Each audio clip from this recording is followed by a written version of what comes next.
ప్రియమైన వాళ్ళరా, ప్రభువైన యేసుక్రీస్తు నామములో ఈ ఉదయకాల సమయాన మీ అందరికీ నా హృదయపూర్వక వందనాలు తెలుపుకుంటున్నాను. ఈ రోజంతా కూడా మీరు చేయబడిన అన్ని విషయాల్లో దేవుని హస్తం మీకు తోడై ఉండి మీకు జయాన్ని కలుగజేయును గాక.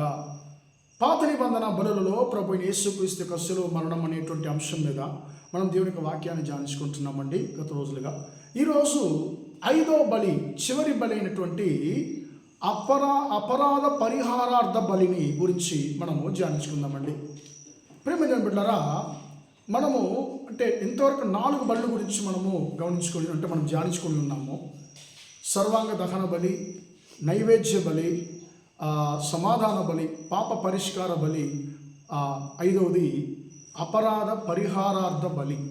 ప్రేమ బిడ్డలారా, ఇది ఎవరు చెల్లించాలి, ఎందుకు చెల్లించాలి అని మనం గమనించినట్లయితే, ఒక వ్యక్తి వేరొకరి యొక్క వస్తువుని అతడు దోచుకున్నప్పుడు ఆ యొక్క నేరము బయట, ఆ యొక్క అపరాధము అది బయటపడినప్పుడు అతడు ఏం చేయాలంటే తన యొక్క ఆ అపరాధము క్షమించబడినట్లుగా ఈ యొక్క అపరాధ బలిని చెల్లించాలి. ప్రియమైన బిడ్డలారా, ఈ అపరాధ బలి, పరిహార బలి ఎలా చెల్లిస్తారంటే ప్రియులారా, అది ఇప్పుడు నేరం చేసిన వాడు ఆ నేరం బయటపడినప్పుడు వాడు 2 విషయాలు చేయాలి. మొట్టమొదటిగా ఒక అపరాధ పరిహారార్థ బలిగా ఒక గొర్రెను తనకు అపరాధం క్షమించబడినట్లు అతడు బలి అర్పించాలి. తర్వాత 2వ విషయం చేయాలి ఏంటంటే, ఇప్పుడు నా యొక్క గొర్రెను ఒక వ్యక్తి దొంగిలించుకున్నాడు, దోచుకున్నాడు, అది అతడు తినేసాడో లేకుంటే అమ్మేశాడో, అది ఏదైనా పర్వాలేదు. ఇప్పుడు ఏం చేయాలంటే, నా యొక్క గొర్రె యొక్క విలువ 5,000 అనుకోండి, ఆ యొక్క 5,000లో ఒక భాగము వాడు చేర్చి ఇవ్వాలి. అంటే ఏంటి, 6,000గా నాకు అదేం చేయాలంటే అతడు నాకు ఇవ్వాలి.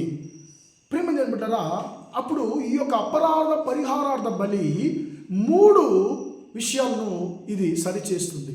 మొట్టమొదటిగా ఈ యొక్క అపరాధ పరిహారార్థ బలి చెల్లించినప్పుడు ఏమవుతుందంటే, నాకు దేవునికి మధ్య ఉండేటువంటి నాకు అపరాధము క్షమించబడుతుంది.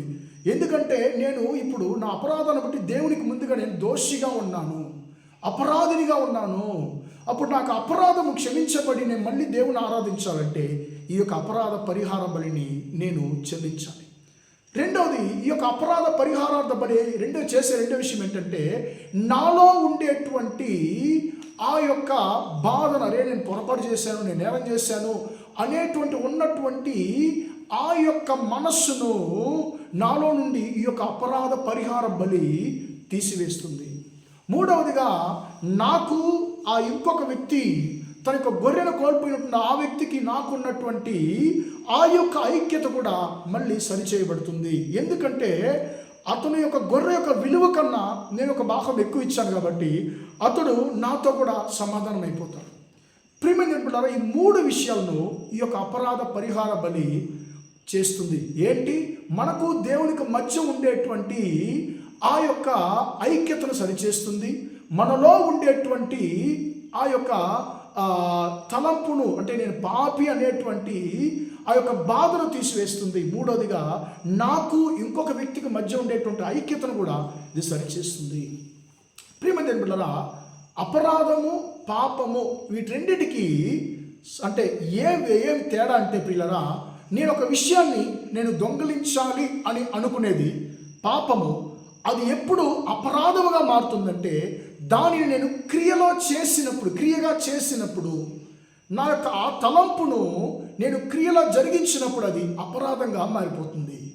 ప్రియమైన బిడ్డలారా, ఇది ఈ యొక్క అపరాధ పరిహార బలి యొక్క క్లుప్తం. ఇప్పుడు యేసుక్రీస్తు మన కొరకు అపరాధ పరిహార బలిగా ఆయన తన్ను తానే అప్పగించాడని చెప్పి యెషయా గ్రంథము 53వ అధ్యాయం 10వ వచనం మనకు సెలవిస్తుందండి.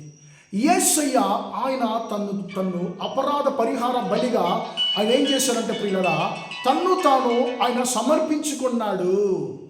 ఎందుకు అని మనం గమనించినట్లయితే ప్రియమైన దేవుని బిడ్డలారా, ఆయన మనకు దేవునికి మధ్య ఉండేటువంటి ఆ యొక్క ఐక్యతను సరిచేయడానికి, మనలో ఉండేటువంటి పాపపు తలంపులను తీసివేయడానికి, అది మాత్రం కాకుండా మన యొక్క లోకంకు ముందుగా నిర్దోషులుగా నిలబెట్టడానికి ఆయన తన్ను తానే అపరాధ పరిహార బలిగా ఆయన అప్పగించాడు.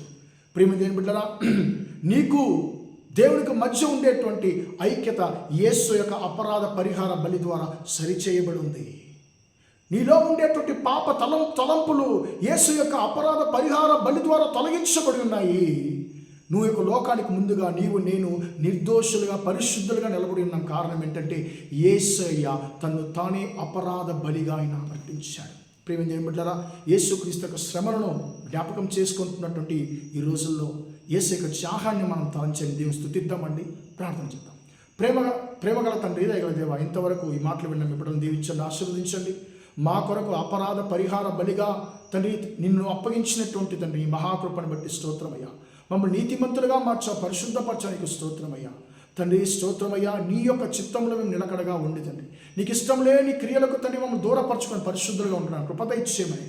నీకు ఇష్టం లేని ఏ యొక్క తన కార్యాలకు మా జీవితంలో మేము స్థలం ఇవ్వకుండా నీకు ఇష్టమైనటువంటి జీవితాన్ని జీవించాలని కృప దయచేయమని ప్రార్థిస్తున్నాను తండ్రి. ఈ యొక్క మాటలు వింటున్న ప్రతి ఒక్కరికి కృప దయచేయండి.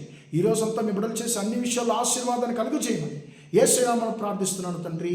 ఆమేన్ ఆమేన్. ప్రియమైన వాళ్ళరా, దేవుడు మిమ్మల్ని దీవించి ఆశీర్వదించును గాక. Praise the lord.